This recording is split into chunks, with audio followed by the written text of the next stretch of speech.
CMRL Exalogic കരാറിലെ SFIO റിപ്പോർട്ടിൽ കുറ്റകൃത്യമായി പരിഗണിക്കാൻ മതിയായ തെളിവുണ്ടെന്ന് കോടതി. കമ്പനി നിയമത്തിലെ 129, 134, 447 വകുപ്പുകൾ നിലനിൽക്കുമെന്ന് കോടതി. വഞ്ചന, തെറ്റായ വിവരങ്ങൾ നൽകി തുടങ്ങിയ കുറ്റങ്ങളും ചുമത്തി. ശ്രീകാന്തുണ്ട് വിശദാംശങ്ങളുമായി. ശ്രീകാന്ത്, ഈ കുറ്റപത്രം പരിഗണിച്ച് കോടതി എന്തൊക്കെ കാര്യങ്ങളാണ് സ്വീകരിച്ചിരിക്കുന്നത്? വിവരങ്ങൾ.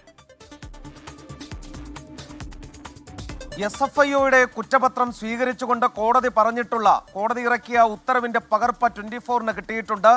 മുഖ്യമന്ത്രിയുടെ മകൾ വീണ വിജയൻ അടക്കമുള്ളവർക്ക് കുരുക്ക് മുറുക്കുന്നതാണ് കോടതിയിൽ നിന്നും വന്നിട്ടുള്ള പരാമർശങ്ങൾ. ആ ഉത്തരവിലെ പരാമർശങ്ങൾ ഇത് കുറ്റകൃത്യമായി പരിഗണിക്കാൻ മതിയായ തെളിവുണ്ട് എന്ന് കോടതി പറയുന്നു. കുറ്റകൃത്യം റദ്ദാക്കാൻ, അതായത് ഈ കുറ്റപത്രം റദ്ദാക്കാൻ ഇനി പ്രതികൾക്ക് കോടതിയിലേക്ക് പോവുക അസാധ്യമാണ് എന്നുള്ളത് ഇതിൽ നിന്നും വ്യക്തമാവുന്നു. കമ്പനി നിയമത്തിലെ 129, 134, 447 വകുപ്പുകൾ നിലനിൽക്കുമെന്ന് കോടതി പറയുന്നു. വഞ്ചന, തെറ്റായ വിവരങ്ങൾ നൽകി തുടങ്ങിയ കുറ്റങ്ങളാണ് ചുമത്തിയത്. കമ്പനി നിയമത്തിലെ 628 വകുപ്പ് കോടതി റിപ്പോർട്ടിൽ നിന്നും ഒഴിവാക്കിയിട്ടുണ്ട്. ബാലൻസ് ഷീറ്റ് സംബന്ധിച്ച കുറ്റമാണ് വിചാരണ കോടതി ഒഴിവാക്കിയത്. കേസ് വിചാരണ കോടതി ഫയലിൽ സ്വീകരിച്ചിട്ടുണ്ട്. തുടർ നടപടികൾ സ്വീകരിക്കാൻ പ്രിൻസിപ്പൽ സെഷൻസ് കോടതിക്ക് അത് വിടുകയും ചെയ്തു. എറണാകുളം അഡീഷണൽ സെഷൻസ് കോടതിയാണ് ഈ ശക്തമായ ഉത്തരവ് പുറപ്പെടുവിച്ചത്. വിചാരണ ക്രിമിനൽ നടപടിക്രമം അനുസരിച്ചല്ലെന്നും വിചാരണ കമ്പനി നിയമത്തിലെ നടപടിക്രമങ്ങൾ അനുസരിച്ചാണെന്നും കോടതി പറയുന്നു.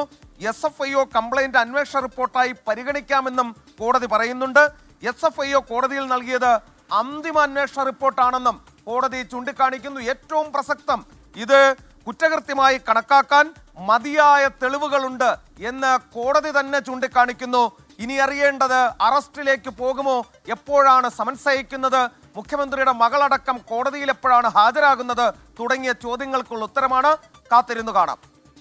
ശരി, ശ്രീകാന്താണ് വിശദാംശങ്ങൾ പങ്കുവച്ചത്.